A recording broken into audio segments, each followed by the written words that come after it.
सुप्रभात बच्चों, मैं डॉक्टर सविता टांग, सहायक आचार्य हिंदी। आज मैं कक्षा बीए पार्ट सेकंड के लिए पेपर सेकंड में हिंदी नाटक का उद्भव विकास हमारा चल ही रहा था। पूर्व मैं बता चुकी थी। इससे पूर्व भारतेंदु पूर्व हिंदी नाटक के बारे में हम चर्चा कर चुके थे और भारतेंदु युग के नाटकों के बारे में मैं बता ही रही थी, लेकिन तकनीकी खराबी के कारण कुछ स्पष्ट सुनाई नहीं दिया। तो मैं वापस भारतेंदु युग के नाटकों से प्रारंभ करूंगी।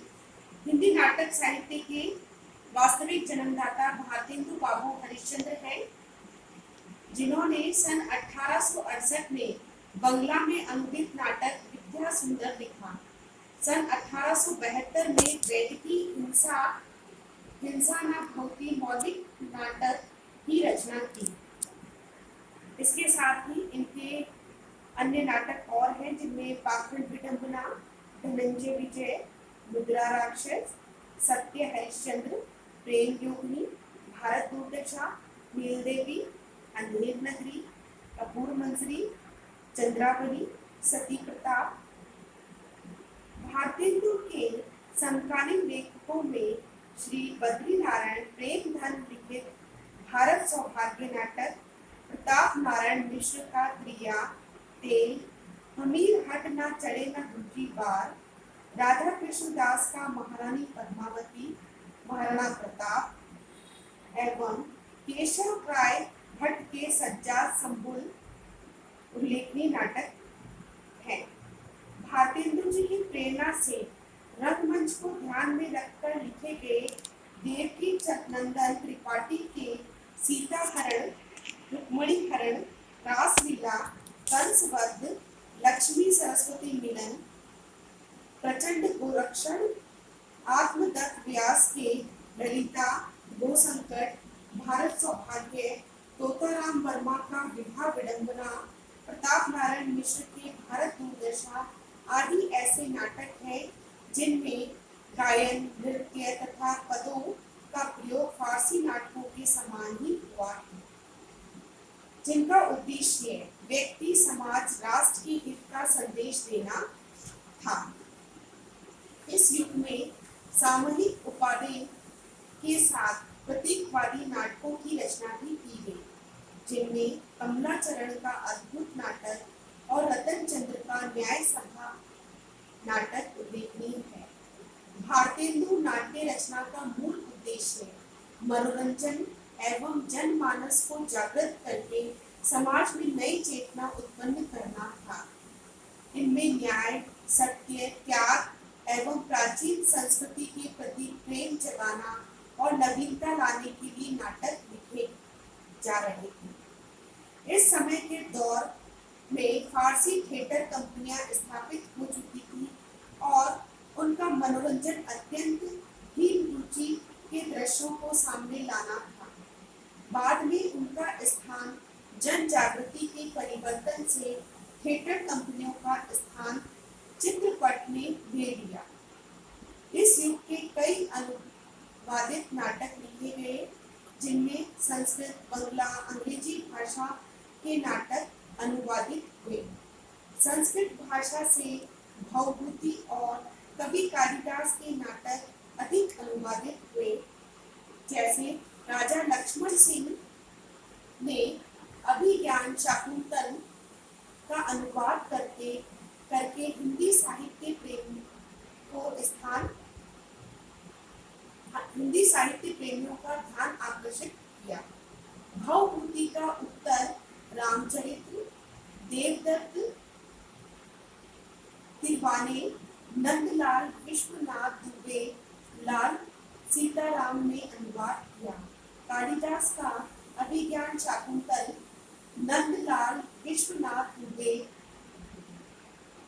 ने और हर्ष की रत्नागिरी, देवदत्त तिवारी, बाल मुकुंद सिंह शूद्रक का मृच्छकटिक, गदाधर भट्ट, लाला सीताराम। इन तालिकाओं से पता चलता है कि संस्कृत नाटक के अनुवाद में सबसे अधिक रुचि लाल सीतालाल ने दिखाई। दूसरी ओर बंगला भाषा के सृजन माइकल मधुसूदन के सर्वाधिक नाटक अनुवादित हुए, जिनमें पद्मावती, बालकृष्ण भट्ट ने शनिष्ठा, रामा शुक्ले, कृष्ण मुरारी, रामकृष्ण वर्मा ने अनुदित किया। इसके अलावा मनमोहन वसु का सती, उदित नारायण तालने, राजकिशोर पद्मावती, रामकृष्ण वर्मा, वारिका नाथ गांगुली का वीर नारी आदि अनुवादित नाटक थे। अंग्रेजी भाषा में सर्वाधिक अनुवादित नाटक शेक्सपियर के नाटक से हुआ, जिसमें मर्चेंट ऑफ वेनिस, पेरिस का व्यापारी, the comedy of errors, Brahmajalak, Munshi Ibadat Ali, भूल भुलैया, लाला सीताराम का is cool like it, Manbhavan Purohit, Gopinath, Romeo Juliet, Prem Leela, Purohit Gopinath, Macbeth, Sasendra Sahas, Mathura Prasad Upadhyay, इनके बावजूद एडिसन के नाटकों का अनुवाद बाबू कोताराम ने जोसेफ एडिसन के नाटक केटो का अनुवाद वृत्तांत शीर्षक से किया। इस प्रकार इन नाटकों के अनुवादों का महत्व अंग्रेजी भाषा की आत्मा को हिंदी साहित्य में अवतरित करने को न हो, किंतु हिंदी नाटकों को एक सही दिशा प्रदान करने की गई। इस युग के नाटक संस्कृत परिपाटी पर निर्भर हुए, ये फारसी थिएटरों की प्रतिक्रिया स्वरूप लिखे गए। इन नाटकों में उर्दू और हिंदी मिश्रित भाषा का प्रयोग किया गया।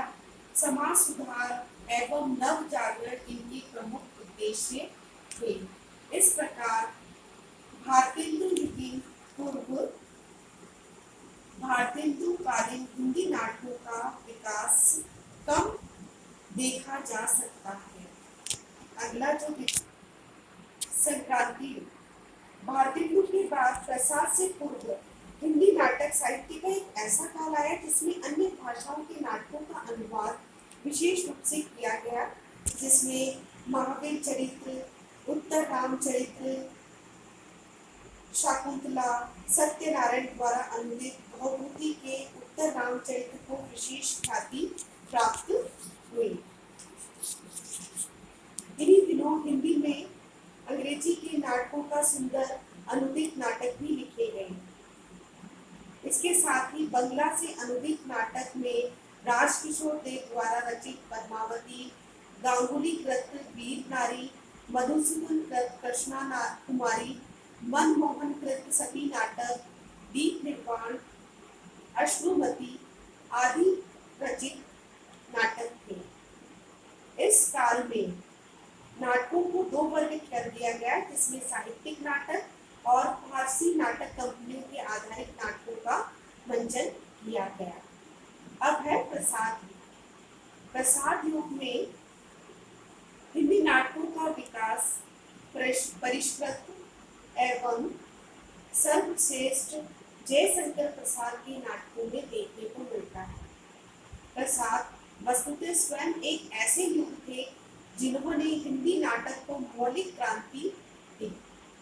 प्रसाद ने अपने नाटकों द्वारा हिंदू एवं बौद्ध काल के इतिहास को जीवंत कर दिया, जिसमें उनके नाटकों की रचना थी सज्जन, कल्याणी, परिणय, करुणालय, प्रायश्चित, राजश्री, विशाख, अजातशत्रु, कामना, जन्मेजय, नागयज्ञ, स्कंदगुप्त, एकभूत, चंद्रगुप्त, ध्रुव स्वामी इत्यादि।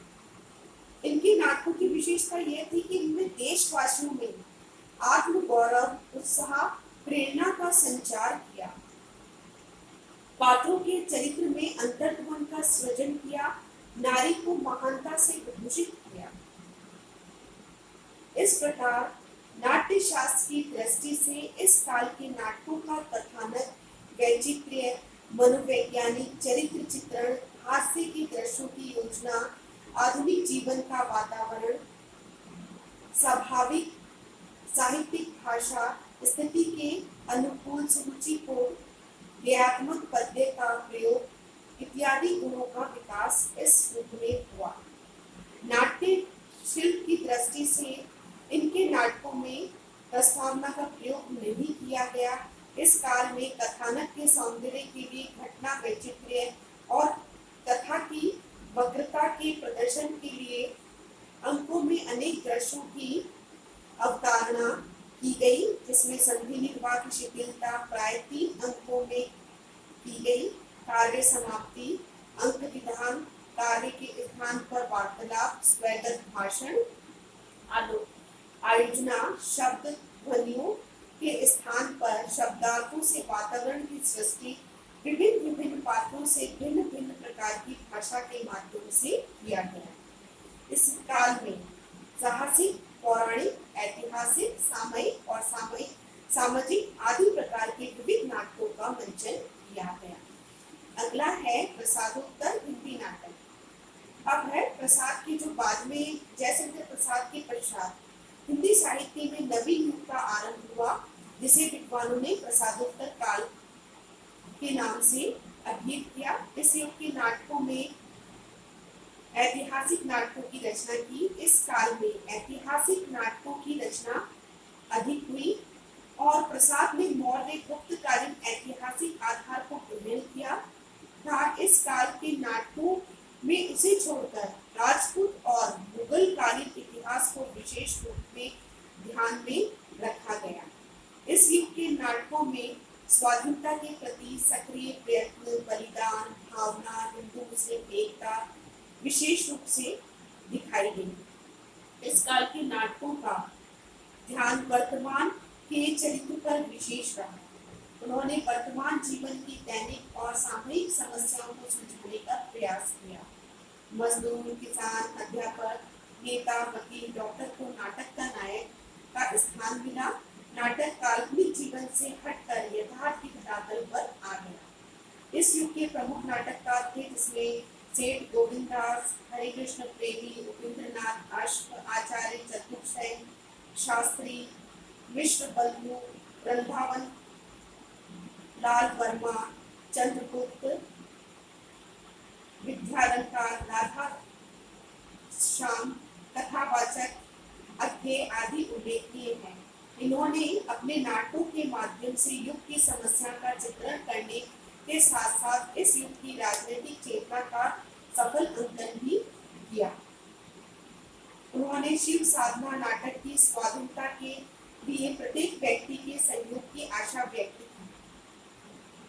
इस प्रकार इस काल के नाटकों में वर्ण व्यवस्था, नारी जागरण, अनमेल विवाह, विधवा समस्या, अवैध संतान की समस्या, मद्यपान की समस्या आदि का चित्रण किया गया, जिनमें राधा श्याम कथावाचक ने सती पर पार्वती नाटक आधुनिक नारी को अपने अधिकार की सुरक्षा हेतु सजग रूप से चित्रित किया गया। श्री वाल्मीकि में अनमेल विवाह की समस्या को उद्घाटित किया गया। हरे कृष्ण प्रेमी के बंधन और सेठ गोविंद दास के कुलीनता नाटकों की विधवा समस्या का चित्रण किया गया। इस काल के नाटककारों में नाटकों में पौराणिक एवं सांस्कृतिक चेतना की अभिव्यक्ति का विशद रूप देखने को मिलता है।